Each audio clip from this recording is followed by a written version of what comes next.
Amin'ny alalan'i Jesosy Kristy tompondray no entina miarahaba anao amin'izao fandaharana manokana izao ary mirary anao mba hanana faherezana, hitombo ny finoana, hanana fanantenana hatrany eo am-panarahana ity fandaharana ity, hitombo ihany koa ny finoana ary mba hananantsika herim-po sy fanantenana, hananantsika faharetana hatramin'ny farany. Hiaraka hivavaka isika mialohan'ny andiniantsika ny tenin'Andriamanitra.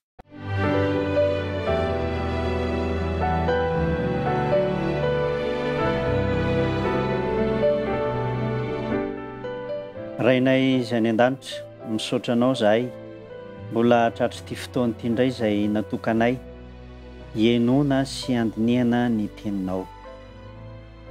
Raho ny fanahinao masina hitari-dalana sy hanampy anay amin'izany mba hatakaranay ny tena fahamarinana maro-potitra avy amin'ny teninao. Ampaherezo izay mba hiaina sy haharitra amin'izany. Vavaka dia tononona sy angatahana amin'ny anaran'i Jesosy Kristy. Ho anao irery ihany ny voninahitra. Amen.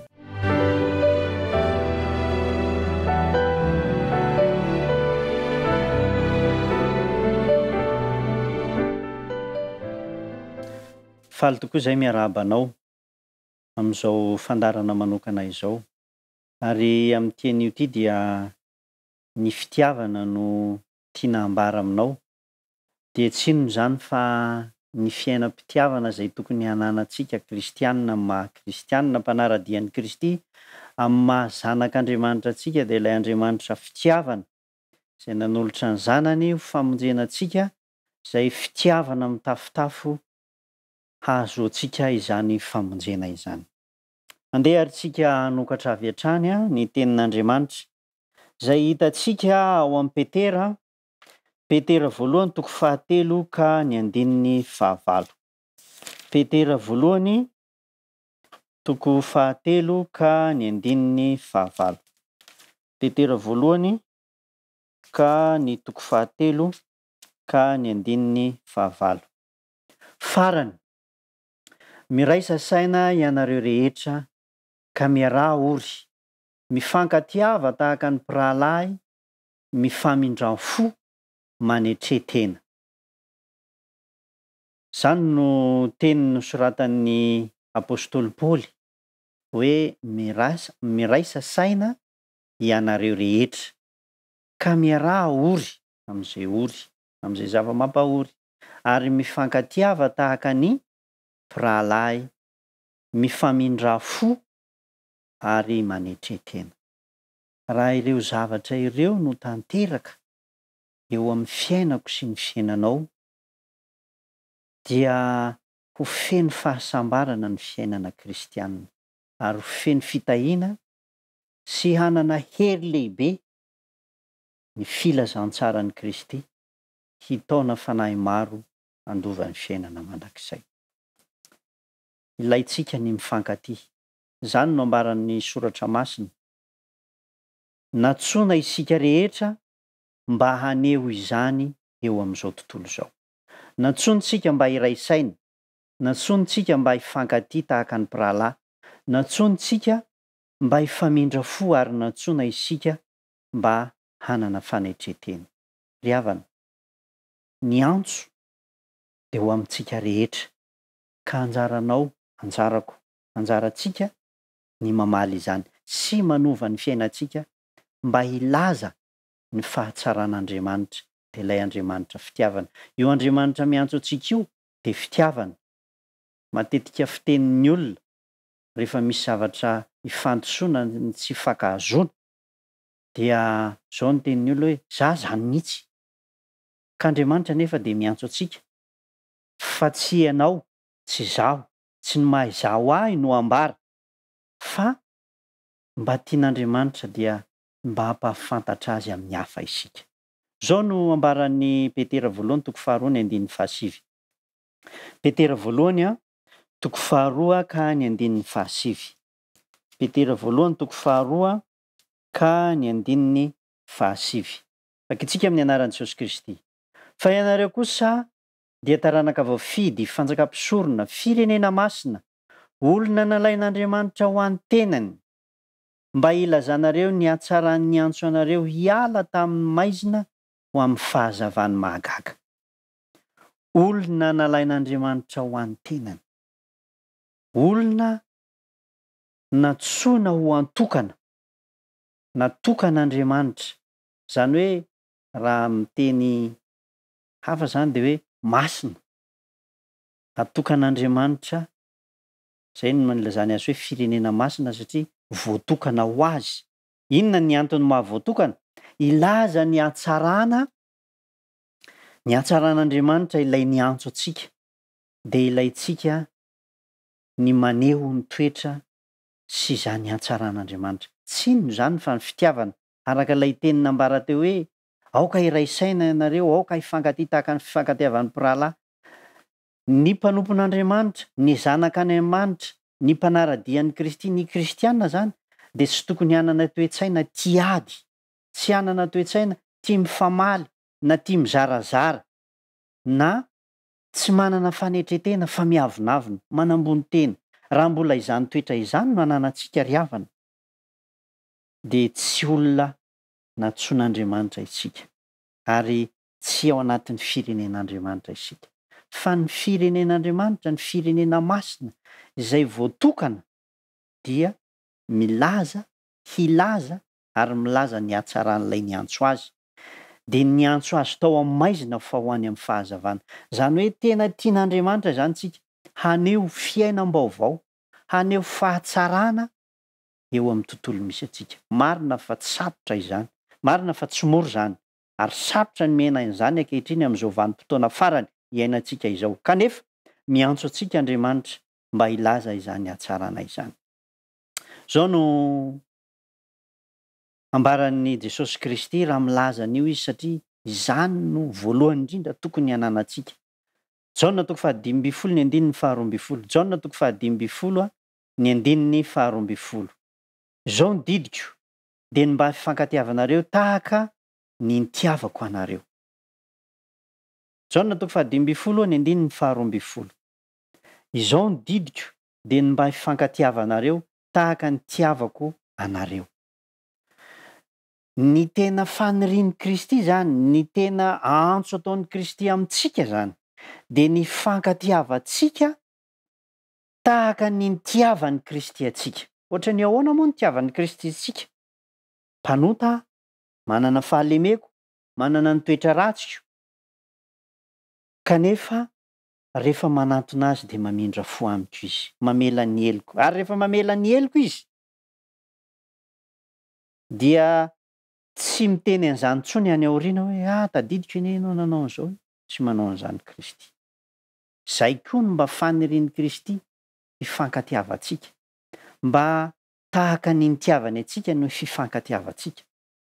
Ary didy izany, didy ny mifankatia. Zay le hoe maneho an'Andriamanitra. Miray saina maneho an'Andriamanitra. Ao amin'ny 7:12, amin'ny Jaona 5:12 io, ny 7:12 dia manamafy Jesosy Kristy fa io endrika fitiavana io dia tsy fitiavan-tena fa fitiavana manolotra ary mahafoy hatramin'ny aina azy. Zao no ambarany. Jaona 5:12, 7:12 amin'ny anaran'i Jesosy Kristy. Tsy misy manana fitiavana lehibe noho izao dia ny manolotra ny ainy hamonjy ny sakaizany. Ny tena fitiavana zany dia manome ny tsara indrindra ho an'ny hafa. Manome ny tsara ho an'ny hafa. Manao izay ahasambatra ny hafa. Izay ny fitiavana. Ka raha milaza zany ianao hoe tiany namanao na tiany vadinao dia manao izay ahasambatra azy zany. Tahaka ny nataon'i Jesosy Kristy. Satria ny nataon'i Jesosy Kristy dia ny hanao izay ahasambatra antsika.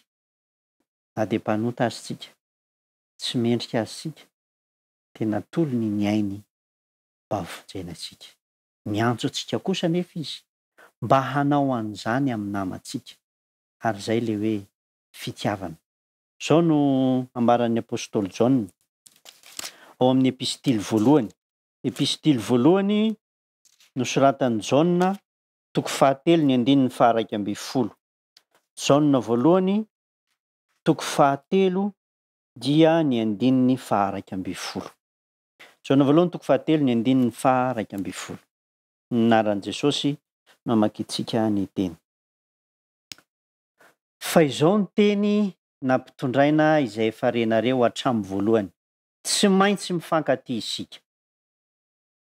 Tsy maintsy mifankatia isika. Ho anao, ho ahy, ho atsika izay manokana ny fiainantsika ho an'Andriamanitra. Manokana ny fiainantsika mba hifanaraka amin'ny sitrapon'Andriamanitra, mba hahazahoantsika ny fiainana mandrakizay. Mandidy atsika ny Tompo. Tsy maintsy mifankatia isika. Le fitiavana resahana eto tahaka ny tiavan'ny Kristy atsika. Izay no takiny amintsika ary didiny isika mba haneho izany. Noho izany ny toe-tsaina mankahala, ny toe-tsaina be fialonana, ny toe-tsaina manambony tena tsy manetry tena, miavonavina, manao tsinotsinona ny hafa, dia tsy eken'ny Kristy. Fa didy nomen'ny Kristy, tsy maintsy mifankatia isika. Ary anjarako sy anjaranao ny manaraka ny mandray anjara amin'izany. Ary raha izany tokoa anie ny misy. Ary izay ny maha hoe Andriamanitra fitiavana n'Andriamanitra mihevitra ny ananantsika fiadanana. Sika anie matoa asainy mifankatia dia mba ahitantsika fifaliana, ahitantsika fahasambarana. Ary izay no mahatonga azy mandidy atsika. Ireny didy ireny nomena zany dia mba hahatonga atsika hiadana sy hanana izany fahasambarana izany. Manao tokoa moa izany hoe fiainanao anaty ady lava izany. Fiainanao anaty korotana, fifampiandaniana, fialonana, fankahalana, valifaty. Raha izany no iainana, misy tsirony ve ny fiainana? Fa hafa ihany fiainam-pitiavana. Na izaho na ianao ny olombelona rehetra dia samy mila an'izany tiavina izany avokoa. Izany no mahatonga ny Kristy hoe mifankatiava tahaka ny nitiavako anareo. Ary ny didy izay napetraka amintsika dia amin'ny maha-fiainana izay dia izao didy roa ihany anie. Dia fiainam-pitiavana, ny fitiavana an'Andriamanitra sy ny fitiavana ny olona. Izao no voasoratra ao amin'ny Lioka. Lioka 7:720. Lioka, filazantsara araka ny Lioka 10 ka ny 7:20. Lioka 10 ka ny 7:20. Anaran'i Jesosy. Ary izy namalika nanao hoe tiavan'i Jehovah Andriamanitra ho amin'ny fonao rehetra, sy ny fanahinao rehetra, sy ny herinao rehetra, ary ny sainao rehetra. Ary tiavany namanao tahaka ny tenanao. Ry havana. Ny fiainana kristianina, ny fiainam-panompoana dia fiainam-pitiavana. Ny voalohany indrindra dia tian'Andriamanitra amin'ny fo rehetra, amin'ny saina rehetra, amin'ny fanahy rehetra, amin'ny hery rehetra. Ary ny didy faharoa dia izao. Tiavany namanao tahaka ny tenanao. Tsy maintsy mifankatia isika. Mila mitia an'Andriamanitra isika ary mila mitia ny olombelona tahaka antsika ihany koa. Dia ilaitsika izany fitiavana izany. Ary rehefa tonga amin'izay tanjony izay aza dia iriny Kristy mba ho ambonimbony kokoa noho izany. Tsy hoe isika samintsika ihany no hifankatia, fa ny tena tanjona ary izay ny tena tian'ny Kristy aseho, hiantsony antsika hilaza ny hatsarany, satria izy tiany na dia ny fahavalony aza, na dia ireo manohitra azy aza, na dia ireo tsy manaiky azy aza, dia hanehoan'Andriamanitra izany fitiavana izany. Tiany koa isika raha mba hampiseho an'izany. Andevaka isika ao amin'ny Matio, filazantsara araka ny Matio 5 ny 4:20. Matio 5 ka ny 4:20 dia vakitsika amin'ny anaran'i Kristy izany teny izany. Fa izaho kosa milaza aminareo hoe tiava ny fahavalonareo ary mivavaha ho an'izay manenjika anareo. Ry havana, na ny fahavalo aza dia asain'ny Kristy tiavintsika. Na ny fahavalo aza dia asain'ny Kristy hivavahana. Mivavaha ho an'izay manenjika anareo, izay mankahala anareo. Sarotro izany amin'ny maha olombelona. Kanefa ilaitsika mba azahoantsika miditra any amin'ny fiainana mandrakizay satria any amin'ny fiainana mandrakizay any amin'ilay lanitra vaovao sy tany vaovao zay efa nomanin' Jesosy Kristy ho antsika, nomanin'Andriamanitra iainantsika amin'ny fiainana mandrakizay dia fiainam-pitiavana no any, fitiavana an'Andriamanitra sy ny fitiavana ny namana, ary tsisy any ny fankahalana sy ny fialonana na ny fifampiandaniana na ny fakanany namana ho fahavalo na ny fanenjehana fa fifankatiavana. Ka izao antsoin'Andriamanitra izaho sy ianao hiainana izany sahady, ary hiainana izany sahady mba hananantsika fifaliana sy fanandramana sahady ny fiainam-pahasambarana raha ho mandrakizay. Miantso anao izy.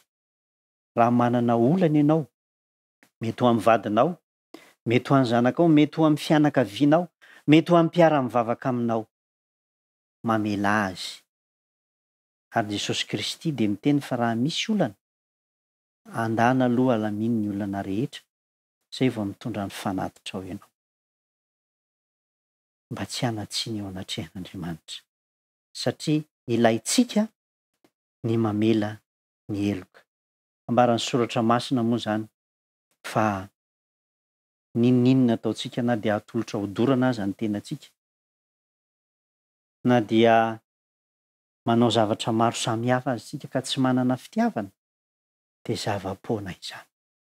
Tompo anie ombanao, tompo anie ampahery ianao, ka mba hanana fitiavana ianao, hiaina ny fiainam-pitiavana ianao sy ny ankohonanao ny ao amin'ny fiangonanao, ary mba ilaza ny hatsaran'Andriamanitra amin'ny olombelona rehetra, dia hanam-piainam-pahamasinana ary hanandrana ny fiainana mandrakizay, dia ny fiainam-pitiavana teny ety sahady.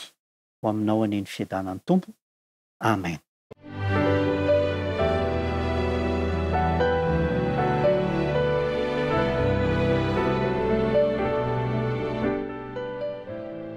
Hivavaka isika. Andriamanitra rainay izay any an-danitra, misaotra anao zahay noho ny fitahianao mahatsapy izay fa mpanota ary tsy mendrika, manana fahalemena kanefa dia nitiavinao. Antsoinao koa zahay mba haneho izany fitiavana izany amin'ny mpiara-monina aminay, amin'ny olombelona tahaka anay. Ampio zahay ary avaozy ny fiainanay mba ho tahaka izany, mba ho tahaka ny ianao, mba ho tahaka ny Kristy, ka tsy izay intsony no velona aty anatinay fa Kristy no velona ao anatinay, ary hanana fiainam-baovao, ka dia haneho ny hatsaranao ilay niantso anay, mba ho fantatra izao tontolo izao fa mpianatra ho tokoa zahay. Mitahianay sy trano ny aretina rehetra izay eo aminay, na ara-nofo na ara-panahy, fa aoka ny fanahinao masina no hanjaka eo amin'ny fiainanay, dia mba hanana ny vokatry ny fanahy izay dia ny fitiavana izany. Manao rery ihany ny voninahitra hatramin'ny taloha indrindra ankehitriny ary ho mandrakizay, ho aminay ny fiadananao sy ny fahasoavana ary ny fitiavana avy aminao. Ny anaran'i Jesosy Kristy no hanonanay sy angatahanay izany vavaka izany. Amen.